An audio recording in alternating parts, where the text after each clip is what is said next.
Welcome back to PommyinOZ. Hope we're all doing really well. It's the fan corner review section of Carlton's splendid win this weekend against the Eagles, and we absolutely put them to the sword. It was a real complete first and fourth quarter, which really set up an exciting period for Carlton Football Club, wasn't it? Because this was meant to be a danger game, but the boys did what they needed to do. It was an exhilarating real performance from the boys, and one really that probably sends a message with the way the season's been in the last 4 weeks. Teams have struggled to put bad sides away, and this week Carlton really did it. So without any further ado, let's get into your questions. So we've got one here from Billy Painter.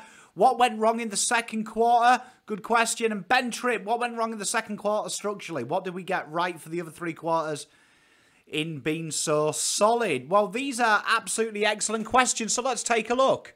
And here we have it. Now, what I want to show you here is the blue section. Now, this is taken from across the board. So this season, genuinely when Carlton have down quarters, you see a 9% increase in opposition tackles. And what Carlton do is genuinely their midfield structures up really in tight. They take the corridor away from the sides, making teams kick wide. This is a common methodology in football. You see it quite a lot. It's a very big fallacy in the AFL that teams can play 4 quarters.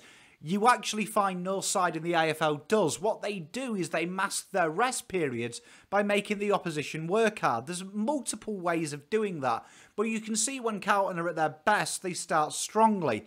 And we have been victims of this tactic many a time, particularly in 2018 and 2020, where Carlton are always behind the 8 ball and they have to expel a lot of energy in the middle quarters only to be destroyed in the 4th quarter. It's harder to chase the game than it is to be in the lead.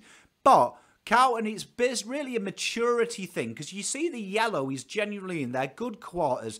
They spread. We use this term quite a lot in the AFL, spread. It's kind of a mythical thing, but it is basically what it says on the tin. It's the gap between the players, their ability to go from a very condensed area to a very wide area very quickly. And it does require high maintenance, it's very hard maintenance, but you find the way that Voss defends and the way he attacks is very structured, with the midfield being a big part of defending and a big part of attacking. So you'll see the gaps, particularly when Carlton do get the ball back, is very wide between the midfield and the half-forward line. So there is no pressure coming in because they've got one eye of containing the ball retention. Genuinely, Carlton, it's a good tactic for Carlton because Carlton are the 3rd hardest side at the moment to score organically. So that's when you take away stoppages, clearances and turnover. Carlton are one of the hardest sides. It's 3rd. So organic scores. So that's a very strong system that Voss presents, really. It's very wise to do. But it's a very maturity level, because what it requires is a very good knowledge and a very good usage. And you'll see this here, 18-7 uncontested marks in this quarter alone for the Eagles in the second. That's the spread. That's work rate. And that's something that comes with maturity. A great example is 2017 Richmond, almost identical in quarters 1, almost identical in percentage to Carlton as well. What they did is it was a maturity factor, it's learning to win. And you see that when Carlton do get goals kicked on them, where Collingwood never really panicked against North because they've got a large core of players that have played finals, Carlton don't have that. So you start to see them errors come. And really, that quarter is very similar to the St Kilda game, where Carlton just basically made erroneous errors at the wrong point of time. And they don't have the maturity levels, really, to stand up, be counted, and do it again. Voss's system is really fast-paced. It's really dangerous. It's requiring brazen balls, really, at times. And it is tough to do. So you've got to give an element of forgiveness to the players that it is quite hard to do. But they will learn it. But as you can see there, the yellow spread of the midfield, and you can see how it's enacting both sides. Look at the blue. It's not coming into the forward half. It's only just irking there. So that is something that structurally Voss will have to do. But that's nothing really he can do without the players learning it. There's a lot of talk about, does Dow fix that? Dow makes that infinitely worse, because you look this week, there will be a video coming up a bit later about Dow because we want to get him back in the first team if we can and try and get ourselves into the coaches' heads. But 8 of the 12 clearances he had this week, straight up in the air, straight disposals, and that is a key component. But West Coast, really what they did, same as St Kilda. Take away the easy option for Carlton, make it a little bit scrappy, make it contested, make them overuse it, make that midfield hang back a little bit, and you've got it. But that is very hard to do for 4 quarters. That is very hard. So there is the praise, especially when Carlton have the ability to kick it. So hopefully that answers your question. Great question, you guys. A great question here from a good mate of mine, Josh Klebs. Question for the show, Pom. Everyone talks about our players out. Which one are actually the best 22 in your opinion? Which ones come out for them? Might even be worth a whole show or something. It takes too long to answer. Probably is something that we'll do for a whole show. However, here it is. Right, let's have a look. So let's have a look for you, Josh. It is a big question, but we've got yellow, orange, red, green. Yellow is maybe. Maybe. And it depends on if they get some form and also if what Voss feels. Orange is meh. Red is no chance. Green is definitely. So as you can see, Jordan Boyd, maybe. And I'll say why I think maybe. Zach Williams played that role largely. It was quite successful to a period. It does suit what we did the last couple of weeks as well. Newman and Doc, Sard rotating through that without sacrificing good ball use and players that are offensive. Boyd is a stellar little user of the ball. So potentially is. Is he long-term? I don't know. You need to see it sustained. The games he's played are good, but it needs to be sustained. Cunningham again, probably. But you just don't know the fitness. And it's the same with Marchbank. And why Marchbank's orange is I think Mitch Mcgovern and Brodie Kemp will be preferred. I think that extra injury, in my opinion, Carlton have got to look at themselves. Do they rookie him for another year? He is cracking on a bit based on potential from 3 years ago. You look at the game he played, it was okay, but Kemp's numbers are superior, technically better, and you can't really argue that unless you use the eye. They're looking at data is used for the defence more than any other position on the ground. From scouts, from coaches. It's impeccable, and it tells you a lot. So I don't think he'll stay, to be honest. Jack Martin, jury's out on him, right? Oscar Mcdonald, no. Same with Luke Parks. Green is Owens and McGovern. Locks for the best 22. Now, yellow for Pitner. I think he is guaranteed to be in the best 22. But moving forward, do Carlton stick with a TDK? I don't know. For me, he's definitely best 22 and he would be green. Zach Williams definitely would be in it, I think, based on Voss. So, to say it, we'll count Pitner as green. 1, 2, because he should be. I've made a mistake there. 1, 2, 3, 4. 4 of our best 22 are out, and the rest are maybes. So hopefully that answers your question. As for who comes out for them, based on this week, I would say Owens comes out. Owens comes in for Honey. I would say Mitch Mcgovern comes in for Plowman. I would say Zach Williams comes in for Nunes. And I would say Pitner probably comes in. And it might upset a few people this, but I think Pitner would come in from Cottrell, and then it allows them the extra rotation with Fisher, etc. to float through there. So Voss does like that to be a floating position, and I think he's probably got the personnel now to do it. So Pitner, Williams, Owens, McGovern, definitely for me, best 22. So next question we got, the lovely Anne-Marie. Stocker has to come on, surely, or they'll go for Durden. Does Will Hayes finally get a chance with the Nunes injury, or will Voss just bring McGovern in if Nunes isn't fit? So as Sarasboy and Tim, who comes in for Nunes, and does Plowman get dropped for either Gov or Durden? These are good questions. Basically, I think because Carlton are over the worst of the injuries, I really can't see him risking many of the tolls. And I do think McGovern will return through the VFL for me. I think that would be safe. As for Stocks, again, he played high half back again with a little bit of stoppage on the ball. I can't see him bringing in Stocker for Plowman. I can't see it. And I think if Carlton are starting to float him a little bit higher up the ground, may suggest to me that in the VFL, they're going to focus that energies because it's something he hasn't played now solely since he was a junior. But the changes that I've got kind of written up off the top of my old bonds are quite simple ones. I've just gone with, if fit, Owens for Honey and Hayes for Nooms, and I think he'll give Plowman another chance. And I'll cover that in a bit later, just about what he does, but I can't see him changing it too dramatically. Plowman didn't have a great game this week, but we will cover it a bit more at length. But great questions, guys. For me, I think Will Hayes will retain his position. I do think Will Hayes, will cover him a bit more later in the video. I think he is the natural Noons replacement, and I think he offers you a bit more. And I think the tackle pressure from Owens will see him get above Honey.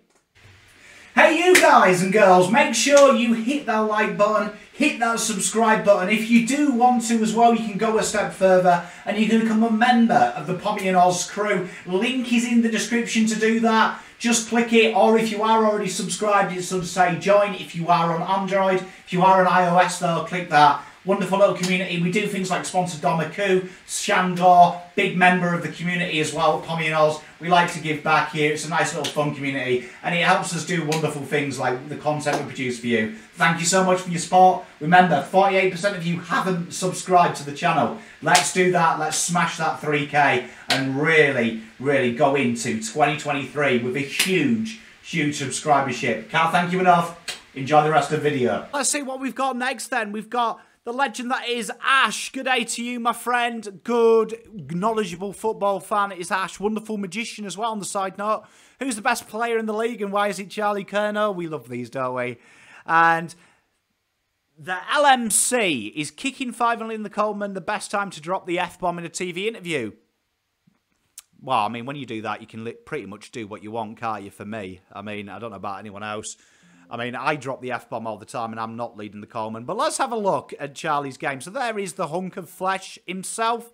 Charlie, 15 touches, 8 marks, 2 contested marks, 5 marks on the lead, 7 marks inside 50, 10 score involvements, 5 goals, 8 shots, 62.5% accuracy. Gonna pick on him. No tackles inside 50. I don't care. Brilliant, really. And the momentum. And for me, I know Ash, maybe tongue-in-cheek there, but he is the best player in the league for me. I don't think there's anyone close to him. I think you look at what he do. We're talking about Jeremy Cameron, they were, as the best player in the world. Charlie's well above him. Well above him. Work rate rise, the ability to bring players in, the fact he can beat people in the air, can beat 2-on-1, 3-on-1. Also his ground ball work. Absolutely impeccable. For me, Charlie is the most complete player. And now he's staying fit easily, is the kind of player that wins you a flag. And when you saw how him and Harry work off each other, not understated Harry's influence, he's a phenomenal player. It's deadly that Harry is now kind of the second target at Carlton.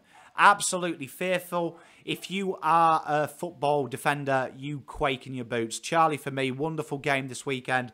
Put them to the sword. A very good backline as well, it has to be said. Very experienced down there, the two toes. And he put him to the sword. He gave Barras nightmares. Barras will wake up and see Charlie Curnow on his wife's face, man. Like, honestly, literally, Charlie, another level. Brilliant game. My mate Faz then asked, do you think next week is a danger game? Please, for the love of Christ. I know he's joking. Faz is a good mate of mine. For the love of Christ, please stop saying danger game. It's the most moronic thing I hear. Because this AFL season has taught you that every game is a danger game, but it's such a cop-out phrase. It's hedging your bets. It's like putting $50 on Geelong to win and then $100 on Port to win because you're covering your bets. It's such a meh phrase. It's a nothing phrase. It's one of them phrases where people just use word salad to sound like they know about what they're talking about. Has to be, you've got to be constructive. You've got to be objective. And there is no such thing as a danger game. There is no such thing. It's such a remedial phrase. And you've got, for me, you've got to start backing the boys. And I said it on the Monday, said it on the Wednesday show on this channel. For me, it's a huge disrespect to your team if you're starting to give kudos to them. We're a danger game, if anything, to everyone else because of the way we play. So for me, get behind the boys. If the boys play their way, they're a top 8 side. So that means that they can beat any other side on the park, as all the top 8 can do. And as St Kilda shows, a lot more has to go right when you're in that position than it does wrong. for the opposition to beat you. Carlton are another level for 70% of this team sides in the comp. Do you know what I mean? So, yeah, cheers, Faz. You've broken my day. Waz. Yeah, we ain't making the top 8, top 4. Here we come, baby. It's time to put the cat down. Kane, oh, good day to you, mate. Pommy, we are top 4 material. Even a sneaky top 2. You never know. The results keep going our way. Our best is the best in the comp. All about sustainability. Spot on. And if we can iron out the lapses, get a couple back, stay fit, can you see us losing the flag? Honestly, I don't think the flag will be Melbourne. I'll go on record now. I think that to retain it is very hard. And I think that teams won't be so worried about Melbourne as they were at the start of the year. Right? Because I think all sides, including us, have lost some games that are absolutely appalling. What I will say, though, is look at the style we play. It's suited for finals. It's chaos. It's fast. It's on brand. And when these boys are playing finals, I think you're going to see something happen that we haven't seen for a while at Carlton. They're going to go into that mentality of there's nothing to lose. And this side is a very native at doing that. For the last 5 years they've played for Carlton, all their wins have been basically shit. We've got nothing to lose. The press haters, the fans are on our case. So for me, I really do believe this style is there. And I think the players that come in, we're going to cover them a bit later on in the show. For me, make a lot of our lapses even more poignant that they'll go away quicker. So for me, I agree with all of you. I think top 4 is well on the cards. Do you know what I mean? Top 8 for me is sewn away. That's happened. Do you know what I mean? That's happened. And you look at the sides that the top 8 have got to play, I wouldn't be surprised if we sneak in the top 4. I really wouldn't, but lock it in. We're playing finals. Raphael Black, good day to you, my friend. Hope you're doing well, mate, as well. Sending my love to you. Hewitt, effing unstoppable. Bob, can't believe I edited swear words when I swear so liberally. You know what I mean? The irony in the Pomm is crazy, isn't it? But let's have a look for you, Raph, because he's one of my favourites, mate, as well. And I think he's very understated in what he does. Let's have a look at his game this week. 26 touches, 81% efficiency, 2 inside 50s, 10 ground ball gets, 2 centre clearances, 6 stoppage clearances, 5 score involvements, 14 pressure acts, the 5 tackles, and 323 metres gained. For me, he's the metronome of this side. Most underrated player for me in the competition when you look at how Voss plays. He's got the toughest job at Carlton Football Club because Cripper gets it out, Kennedy gets it out. This guy has to take that ball under duress. And when he takes it under duress, invariably, as you can see, 81% of the time he makes the right decision. He's got to get them moving forward from a position of vulnerability. Incredible at what George Hewitt does. His work rate is impeccable. Probably, I'd say, one of the hardest working players in the toughest position in the comp. Always there, always looking to peel back as well. When he gives that ball away, watch his running patterns, particularly with that wonderful move him and Walsh do, which they did wonderfully this week, where Walsh sneaks out the back of the pack, he gives him it. Watch his position. He goes back into the contest, makes a block, makes himself available if Walsh finds himself in trouble. For me, impeccable. Easily the best acquisition any side's made this year by miles. By miles. It isn't even close. If there was an award for Recruit of the Year, Hewitt is winning it by a million miles. Mickey D, my boy. How are you, my friend? Will Hayes only had the 8 minutes. He seemed very comfortable out there. He was clean and put himself in the right spots. With Noons injured, just a bit of food for thought.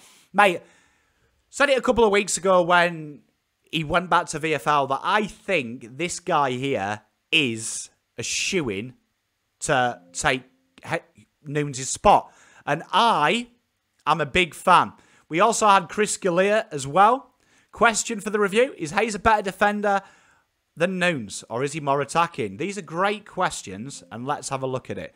So here is the monster, Will Hayes. This was this game.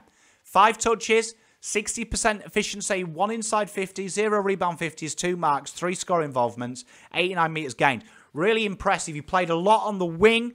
He did pinch hit on stoppages, which we've seen in the AFL. I think this here opens up options for PeterV massively, and I think he's got a bit more offensively than Nunes. And I also think he adds that layer that Voss likes of stoppages, which then I think frees Fisher up, which then I also think frees a lot of players up. And it also allows, I think, PeterV to slot into the side by playing Will Hayes. As a better defender, I think he's got it. You look at his numbers in VFL, he does like to get his hands dirty. I think all being fit and healthy, though, you won't see a back pocket being manufactured by Carlton Football Club. So I do think Will Hayes will get his run for the next 2 weeks, and I do predict he'll lock it down.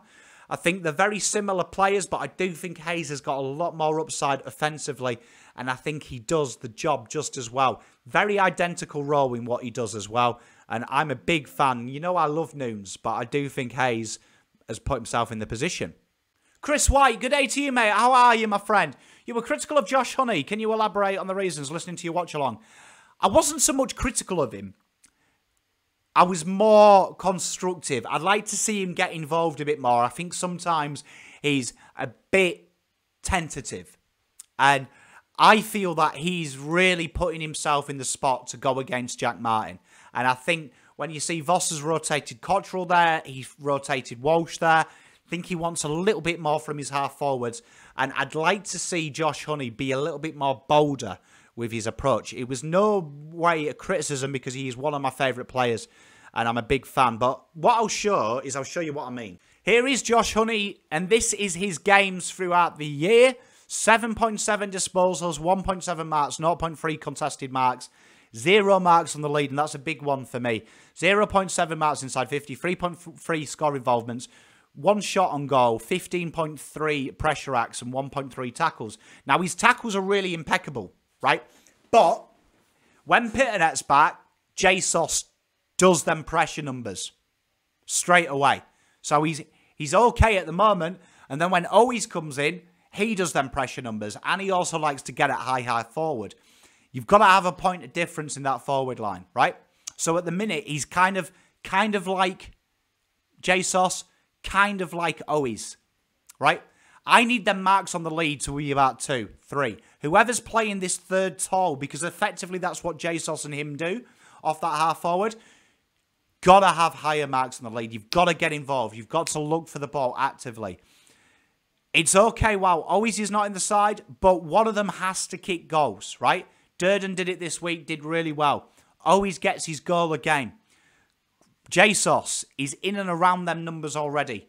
Usually higher when he's playing at high half forward. So for me, I need to see him be a bit more aggressive and bold. And there was a few times this week that he led into the pocket away from the ball carrier. Want to see him running towards the ball carrier, say, no, I've got it, I've got it. So it's a good building block, and I think he'll get it. I do think, though, it's getting to the stage where I want to see him in the VFL just perfect it a little bit. The wonderful Jamie Carrero. I've probably massacred that. I am apologetic, Jamie. I am horrendous with double R's. What happened with Jack Martin, and do you think he'll play against the Cats? Still a test.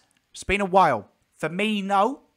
I don't think he should, because I think that he needs to just show a little bit in VFL. I'd like to keep him hungry. He's definitely a player that I think is finals player, right? But let's have a wee look at Jack Martin, shall we?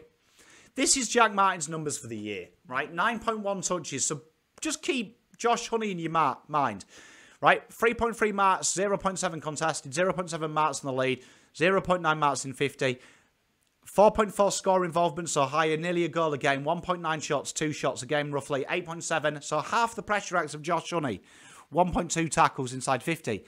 This is kind of where you want to see it. I want to see the marks on the lead higher. JSOS is far higher at that position. It's about 1.9. Really makes them leads. Jack Martin, I think that's partly fitness. I think he also partly gets just, forgotten about in game, which I always find bizarre when I watch Jack. But I want to see him just get a bit of hunger about him. I don't think he should be a walk-up start for this football club. And I think that there's players that can do his role. So I'm a big fan of Jack Martin. He's best. He's supreme. Easily best 22. Want to see him just refine it a little bit in VFL. So I wouldn't be bringing him in too quickly. But he is a talent. James Cass, g'day. Huge win plus percentage, but those lapses and changes in momentum like the second will prove costly against the better teams. Couldn't agree more.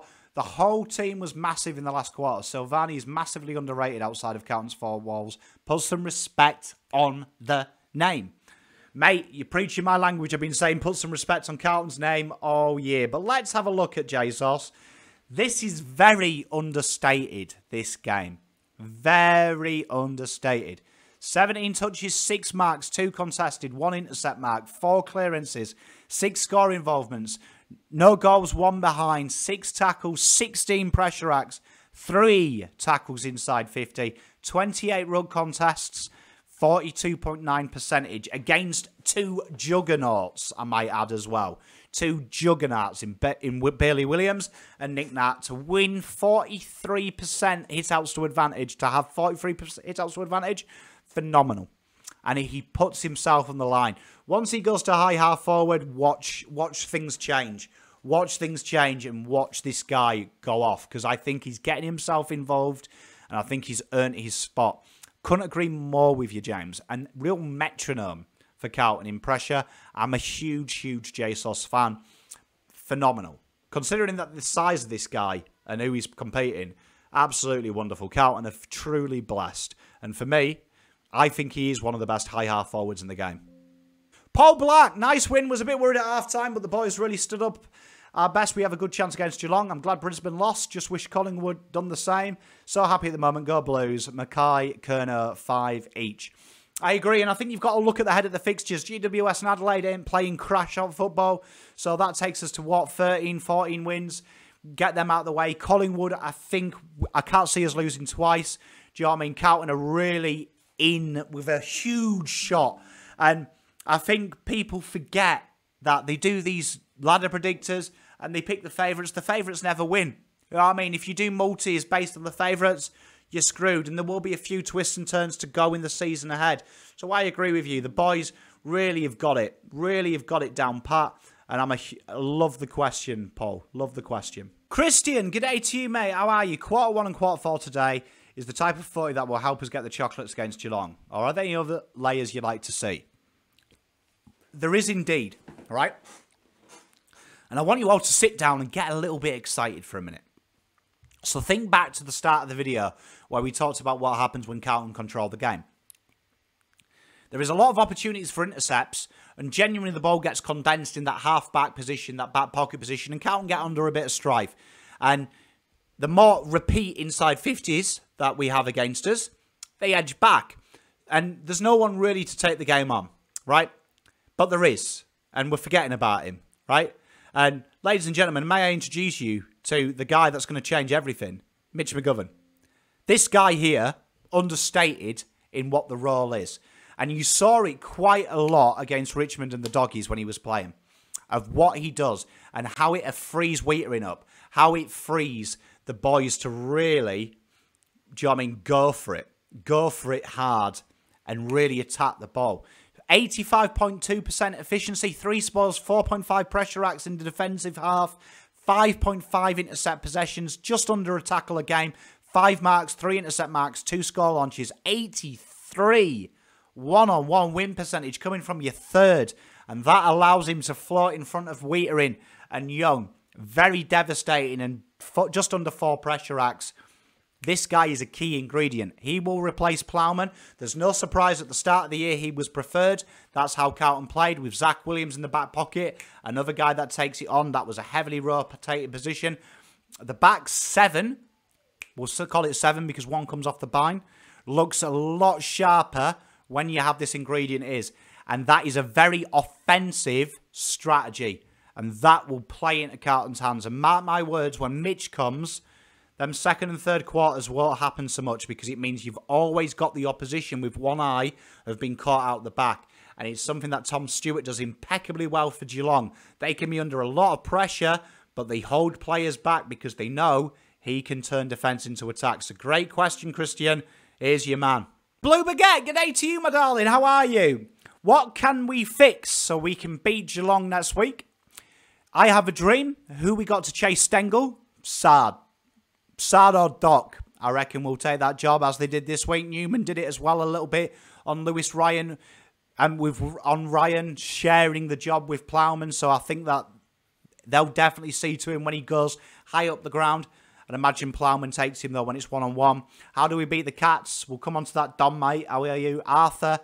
As a Geelong train and play on an oblong-shaped, irregular length ground, the G is the same size and dimensions as Princes Park. Do you think the Blues' fast and vast spread and carry from the centre will worry the geriatric Geelong team? Definitely. Spread is how you win this game. Carlton have got to go out to the wings. They've got to look to play quick. They've got to look to play energetic. They've got to play high-energy football. Go back to that first. When they rest, they have to spread. We know that they're going to take the corridor on. If you can get them out wide and kicking wide, that is where Carlton's intercept opportunities will come in.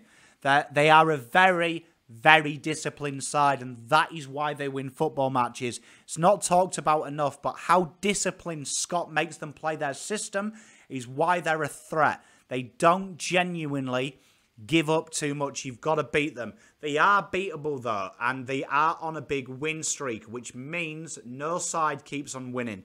So hold that in mind. But Carlton, definitely, you've got to take the game on, and that is what we do best. That I could talk about all day. All day. Christopher Lang. Hey, Pommy, love watching the watch along. Thank you very much. What difference will on our system will the return of PeterV and Mcgovern have? Love your work. Thank you very much, mate. I love the support. It means a lot to me. Well, Chris, Mcgovern's just been answered, so that'll answer your question. But let's have a look at PeterV. Great question. I can't wait to see him back. Like to see, well, Hayes get in. Plowman are concerned. How do we fit PeterV in? And if PeterV comes in next week, who comes out for him? Always would come in for Honey. Well, I think that if PeterV plays, and I can't see, I've just got a sneaky suspicion that Voss ain't stupid. I don't think Voss would risk him, if you know what I mean, straight off the bat. I mean, he could do, but I just can't see it. But I do think, to answer your question, if he did come straight back in, I think what would happen is quite clearly, I think Carlton would obviously just jettison probably Honey for him. I do think moving forward, I think maybe a Cottrell may fall out, or maybe a Motlop, someone like that. I think they'll remove a winger or someone who plays high half forward, just purely because of that rotation with Walsh, Chera and Fisher, which is a big one that Voss likes to do. And I think just removing one of them just means that they get a little bit more time in and around the ball, and I think that'll suit Carlton down to a T. That's my prediction, but let's have a look at what PeterV brings. Here he is, the juggernaut. 10.6 touches, 3.6 clearances, 19 hit-outs a game, 46.31, 44.22 to advantage, 41 contests a game, 1.8 marks, 1.6 tackles, 4.6 score involvements, and 2.2 percenters.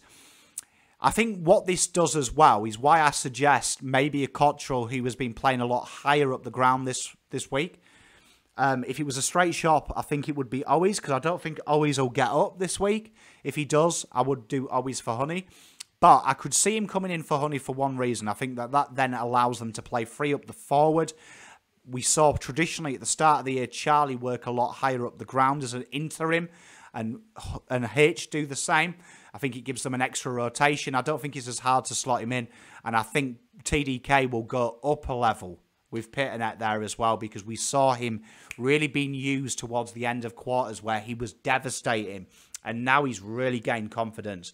I think PeterV is definitely a lock first 22, and I think that TDK's form really says that PeterV and him could be a fearsome combination. Grand Spicer today. In the review, could you tell me how many goals Plowman gives the opposition? How many marks got taken on him, resulting goals? How many goals got scored on him after marking attempt due to his slow recovery? You can't be a good Batman with slow recovery in contests. Tell you what, he's gone in hard, hasn't he, on Plowman? But let's have a look at Plowman, because Plowman does cop a bit of hate. He just pop a bit of hate. Now, for me, there's no doubt that Mcgovern takes his spot. And this was his game this week. 55.6 efficiency, 3 spoils, 1 defensive pressure act, 4 intercept possessions, 3 tackles, 2 marks, 1 score launch, 0 intercept marks. He didn't have any one-on-ones this week, bearing in mind, and 5 1%ers. Now, he played largely on Flying Ryan, which you would expect. However, there is some noticeables that I want you to think about, right? Now, he did have 1 goal, which was a result of poor disposal, right? He did have technically 2 goals, if you count poor disposal that led to pressure. But there was 2 goals kicked on him, which weren't directly his fault, but were positioning issues. And this is what Plowman does, genuinely, because Plowman plays the hardest position on an AFL field. If you speak to defenders, Wheatering told me this, and also Dom, that is such a difficult position if you don't have anything to back it up. So I want you to think of Trent Alexander-Arnold. People say he can't tackle, right? He's too aggressive as a right back in football. However, you actually look at his defensive numbers, they are pretty sterling, right? And that's the knock on him. And then there's players that have high defensive numbers that don't do anything offensively that people forget about. Now, I'm not backing Plowman and saying he's spectacular, because Plowman is just purely a lockdown defender. He does his role. Now, what I want to bring you to was Darlin's goal. Now, you actually saw that as Ryan made a run, Darlin went in behind. And Plowman is very often guilty of following the big guy, moving Lewis Young, did it? He did it once to Lewis Young. Lewis Young ended up on Ryan. Ridiculous matchup. Darlin bullied Plowman. There was another opportunity as well where he did the same to Wheatering. So what happens with Plowman is you don't want him to have the ball in situations. That's where you want Mcgovern to.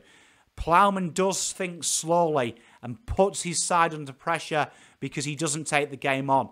It is a game style that is under the microscope, though. It was a very poor game from Plowman, but I want to ask you the question.